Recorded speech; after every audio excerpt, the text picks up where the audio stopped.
to be discussing the procedure for finishing your gold restorations. And the very first thing that we do after we obtain our casting and it's been cleaned off completely of your investment is to examine the casting closely for the presence of any nodules on any of the surfaces of the restoration, particularly the surface of the inlay that contacts the cavity preparation. And to do this, it might facilitate matters to either use your a very strong magnifying glass, or if available you can use a lab microscope to examine the casting. So we're going to examine our casting on the undersurface and also on the occlusal surface for the presence of any nodules. And I do see one small nodule on the undersurface here, so we're going to use a small round burr to eliminate the nodule, and the nodule only. We do not grind anywhere else on our casting.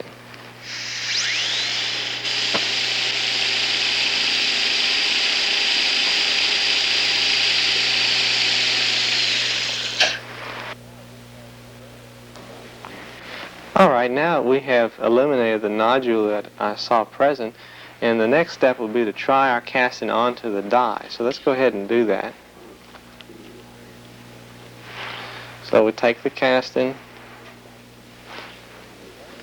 and we'll see if it goes back on the die. Now, it's very important at this stage not to force this casting back onto the die. If it doesn't fit, go back and look for another nodule, or possibly you haven't eliminated all the investment off the casting, or it may need to be sandblasted. But do not force it back on the die, because the die will wear away and allow the casting to seat.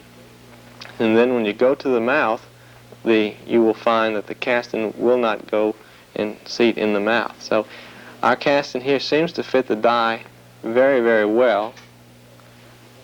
So our next step along the way now would be to remove our sprue. And I will do that by using a carborundum disc, or Joe Dandy disc as it's commonly called.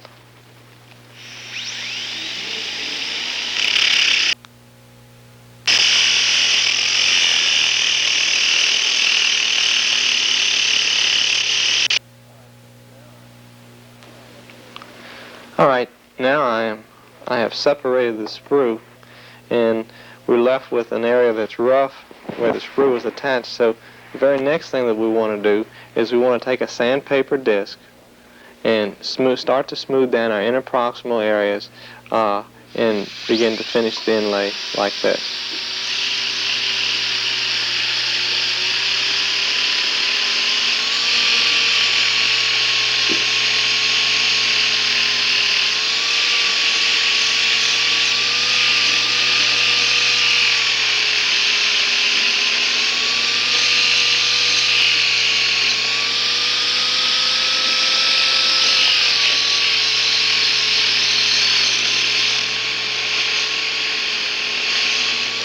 Be very careful when you approach your margins that you go very lightly and with great care not to disturb the margins of your inlay.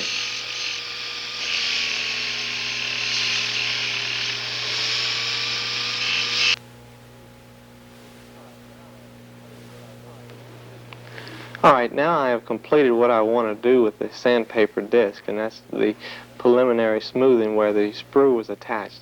Now we want to enhance this finish by using a hard rubber wheel to bring out more of a shine on the interproximal surfaces. So I'm going to start the rubber wheel, and it's very important that you notice that the rubber wheel revolve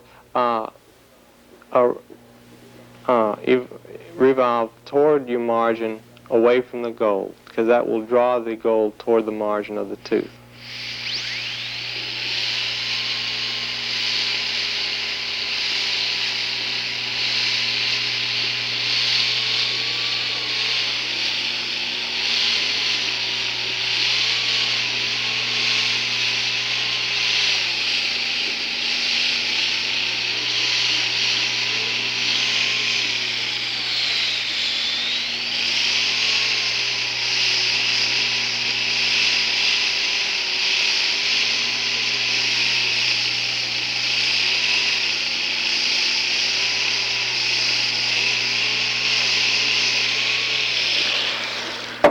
Alright, now we're getting a much more shiny appearance to our inlay, and I think at this point it might be advisable to put the inlay back into your die and try to put it back into your model and check your contact. So let's do that at the present time and see how our contact looks. The die's seat all the way, and it looks like we have our contacts real well. So at this point, I think we can probably go ahead and start to finish our occlusal surface.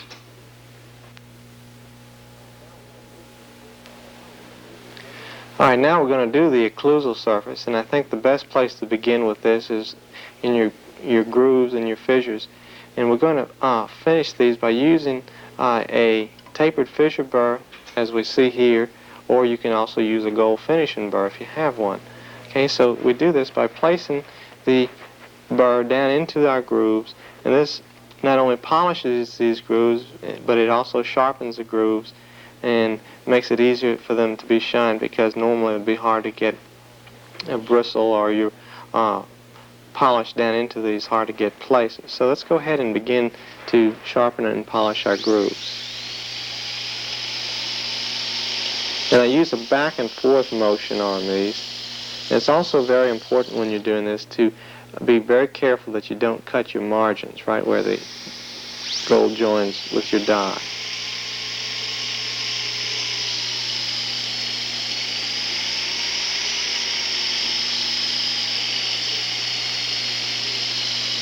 And you can see the way the gold is beginning to look after the grooves have been sharpened.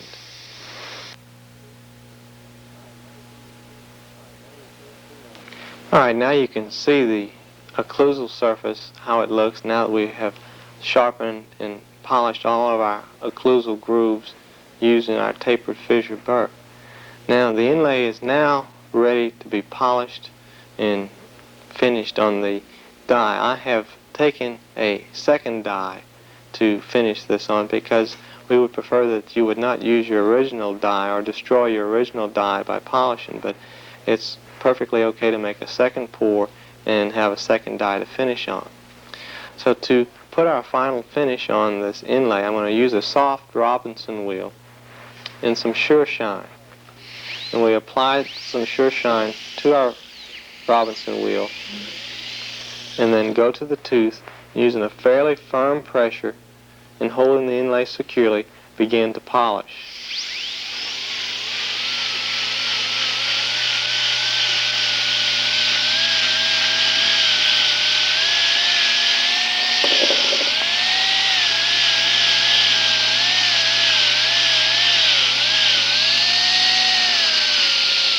Again, it is important to remember that whenever you do any polishing, always have your Robinson wheel or any wheel revolving away from your margin toward the tooth.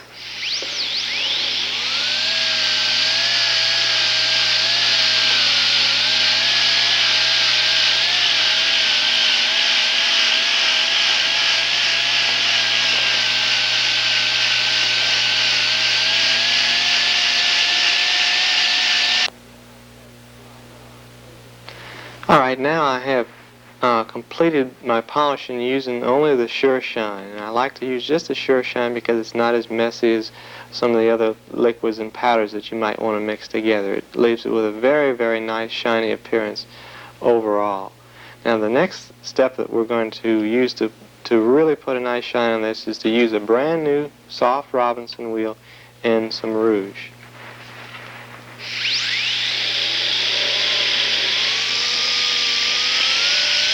Now, with this step, you use a very light pressure. You don't need to bear down on this to achieve our shine. With the Sure Shine, you push with a fairly hard or firm pressure. With the rouge, it's a fairly light pressure.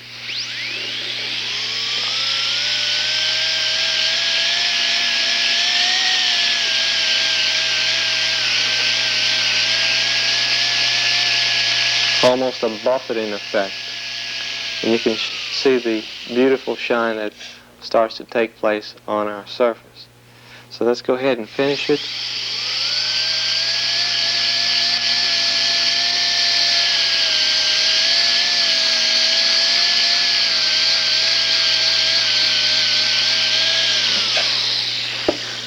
Okay, you don't usually have to spend a lot of time with the rouge. As I said, it's mainly just to buff it and put the final gloss on it. So at this point, we're ready to go ahead and try it in the mouth, or as our demonstration here today, on our mannequin tooth.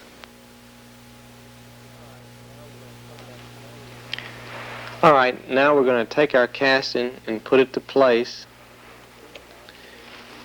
And we want to make sure that it's seated all the way.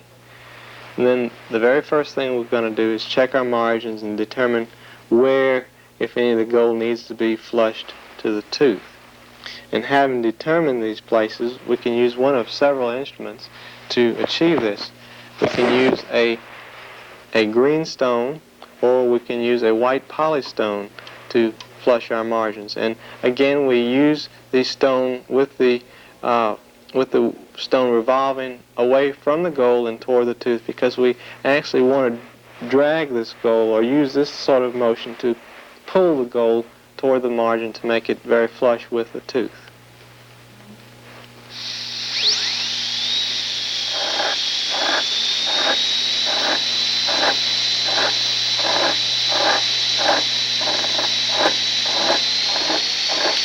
We also want to be very careful when we're doing this not to cut the tooth itself.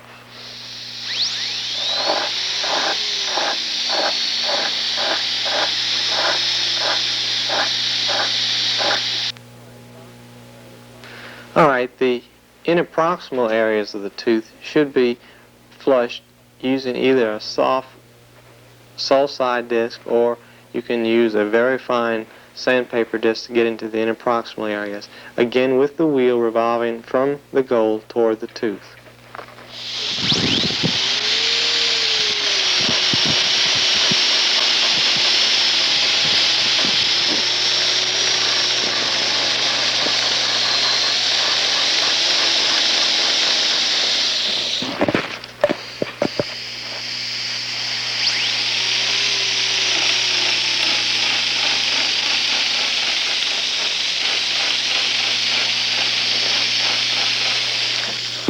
After this has been completed, and we want to remove all the rough places or scratch places that we have made on our casting, we now take the gold out of the tooth and put it back on our die for our final finish.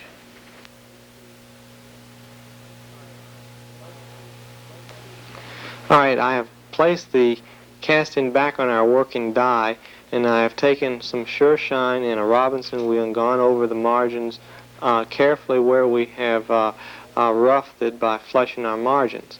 The very last thing that I'm going to do now is I'm going to take either a rag wheel with rouge, or what I prefer even more is a chamois wheel. It looks just like a rag wheel, only it's made out of chamois. And we use a little rouge and very light pressure, buffeting pressure, and it will put a very, very high shine on your casting.